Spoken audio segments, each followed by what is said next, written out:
Bismillahirrahmanirrahim. Assalamu alaikum students. Class 9. We are reading our unit number 5. It is a poem. Daffodils. Daffodils is the name of the flower Abi Nargis, and these flowers bloom in spring season, mostly in the areas Europe, Africa area also, and North Africa. These flowers are grown near the damp places,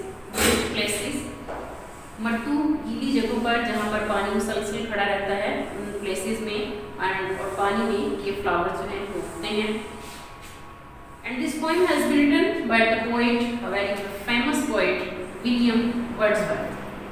William Wordsworth was born in Cumberland in 1770, and he was a great admirer of nature. Nature was his belief, was his creed. And about he says, nature is a great teacher, it is a great preacher. He had a great love for the nature. Most of his poetry is about the natural objects. His famous poems are Lucy Gray, Cuckoo, and most of his poetry is about the nature. He was a great admirer, he was a preacher of the nature, he was a great worshipper of the nature. He mostly, when he saw any scene, he felt its depth, the depth of that scene. And after seeing that scene, whenever he is in a sad mood, he can recollect that scene. He has this ability, he can recollect that scene, and he again feel himself in the company of that scene. In this poem, he is also giving us a very good lesson, a very beautiful aspects of the nature, and he is purifying the beauty of the nature. William Wordsworth captures both the images and the feelings concerned to a special moment in his life. The poem is a tribute to the nature and its manifestations in all its glory. It beautifully presents before us not only the attractive and exciting beauty of nature, but also the purifying and enduring impact on human beings. So, start reading our poem. One day, the poet was walking aimlessly.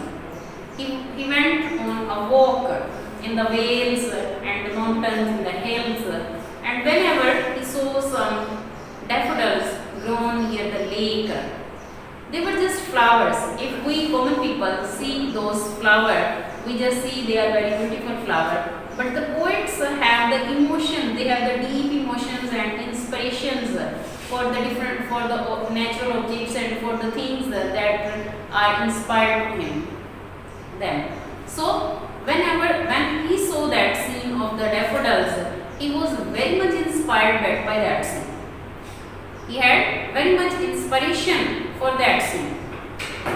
He says, I wandered lonely as a cloud. मैं आवारा फिर रहा था. Wander means to go aimlessly.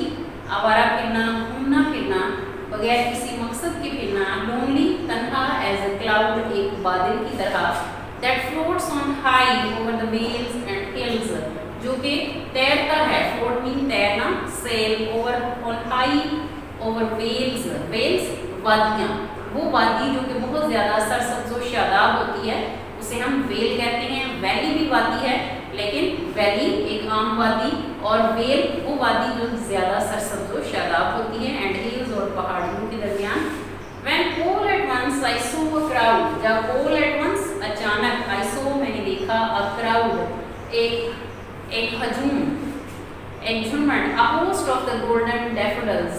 A host एक collection, एक झुंड of golden daffodils, golden सुनहरी daffodils का. And daffodils are in different colors.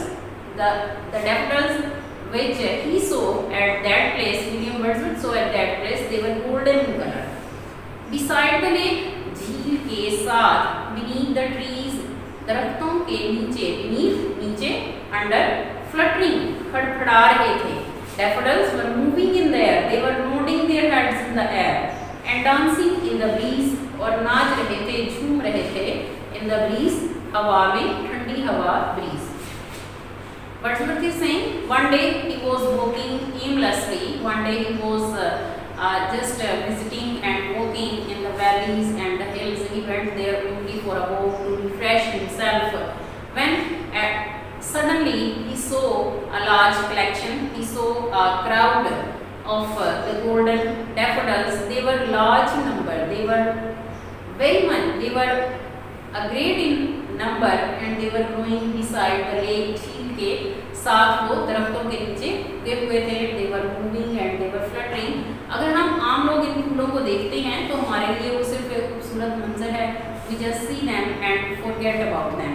लेकिन पोएट, और वो भी विलियम वर्ड्सवर्थ जैसा पोएट जो कि है ही पोएट ऑफ नेचर, जो नेचर से बहुत ज़्यादा इंस्पिरेशन रखता है, उसके लिए वो सीन एक अनफॉरगेटेबल मोमेंट था. उसके लिए वो मंजर एक बहुत ही दिलफरेब और यादगार था, रिमार्केबल था. वो उस मंजर को कभी नहीं भूल सकता था. और ये पोइट्स की एक एबिलिटी होती है कि वो पोइट्स हैं या मुसन्निफीन हैं, वो किसी भी मंजर को देखते हैं तो उसे बहुत ज़्यादा बढ़ा चढ़ा कर उसको पेश करते हैं, उसमें तशबीहात का, इस्तारा का इस्तेमाल करते हैं. कि जैसे पोइट ने कहा है कि अब वो नाच रहे थे, अब फूल तो नहीं नाच सकते, सो वो यहाँ पर एक पर्सोनिफिकेशन इस्तेमाल करता है, तशबीह इस्तेमाल करता है. वो फड़फड़ा रहे थे, वो नाच रहे थे. तो अपनी बात को इजहार देने के लिए, अपनी बात में वज़न पैदा करने के लिए, इजहार पैदा करने के लिए शायद इस तरह की गुफ्तगू का इस्तेमाल करते हैं. Continuous as the stars that shine, and continuous लातादाद थे, मुसलसल थे. they were large in number, अनगिनत थे, वो काउंटलेस थे. The stars that shine, जैसे कि सितारे चमकते हैं, and twinkle on the Milky Way, और सितारे जैसे जगमगाते हैं, टमटमाते हैं. twinkle means shine, टमटमाना, जलना बुझना.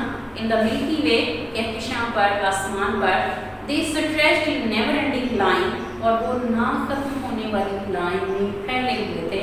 stretch means फैलना और फैलाना. it is both the transitive and intransitive verb. along the margin of a bay, along the margin, किनारे के साथ साथ of the bay, bay mean भी किनारा, वो किनारा जहाँ तक दरिया या समंदर अपनी आखिरी हद तक बह सकता है, that is bay. तो किनारे के साथ साथ उगे हुए थे. 10,000 saw I at a glance, और मैंने एक झलक में, एक नज़र में मैंने तकरीबन 10,000 देखे. एक अंदाजे के मुताबिक वो बता रहा है कि मैंने तकरीबन इतने देख लिए. tossing their heads, वो अपने सर धुन रहे थे. टॉस मीन सर धुनना, यानी जब हम किसी भी मौसीकी को सुनते हैं या हम किसी भी ऐसी कैफियत में होते हैं कि हम चीज़ को बहुत ज़्यादा इंजॉय करते हैं, तो हम अपनी मस्ती में बैठे आहिस्ता आहिस्ता सर हिला रहे होते हैं, उसे कहा जाता है सर धुनना या टॉसिंग. देयर हेड्स, अपने सर. इन सरप्राइटली डांस, सरप्राइटली खुशी से, शानदार तरीके से. और पोएट ये समझ रहा है, ये कह रहा है कि ऐसे लग रहा था कि जैसे सुबह का मंजर है, ठंडी हवा चल रही है, बहुत खूबसूरत एक व्यू है, और डैफोडिल्स भी उससे इंजॉय कर रहे थे कि वो ठंडी हवा चल रही थी. उस खूबसूरत मंजर को डैफोडिल्स भी जैसे बहुत उस पर सर धुन रहे थे, बहुत ज़्यादा उसको इंजॉय कर रहे थे. पोएट तो उसको इंजॉय कर ही रहा है, लेकिन उसके साथ साथ वो ये समझता है कि शायद डैफोडिल्स भी उस मंजर को इंजॉय कर रहे हैं. तो एक नज़र में when he saw, they were countless in number, they were separate, they were stretched in the never ending lines, they were large in number, and he resembles, he give the resemblance to the daffodils to the stars. वो daffodils को सितारों से तशबीह दे रहा है कि जैसे सितारे ना खत्म होने वाली लाइनों में अनगिनत तादाद में आसमान पे फैले होते हैं, चमक रहे होते हैं, टमटमा रहे होते हैं, इसी तरह से उसको डैफोडिल्स भी ऐसे लगे जैसे वो चमक रहे हैं, शानदार तरीके से वो उसको नजर आ रहे थे. और वो दूर दूर तक अपने एक झील के किनारे तक फैले हुए थे. they were large in number, they were spread in the endless lines. and when he saw, एक नज़र ही उसने देखी, एक झलक ही उसने देखी, उसका क्या ख्याल था कि वो तकरीबन 10,000 के करीब होंगे and they were enjoying the view, they were enjoying the cool breeze. So we have read two passages, two phrases of our poem. Prepare them very well, and next two verses will be read inshallah in our next lecture. Okay, thank you.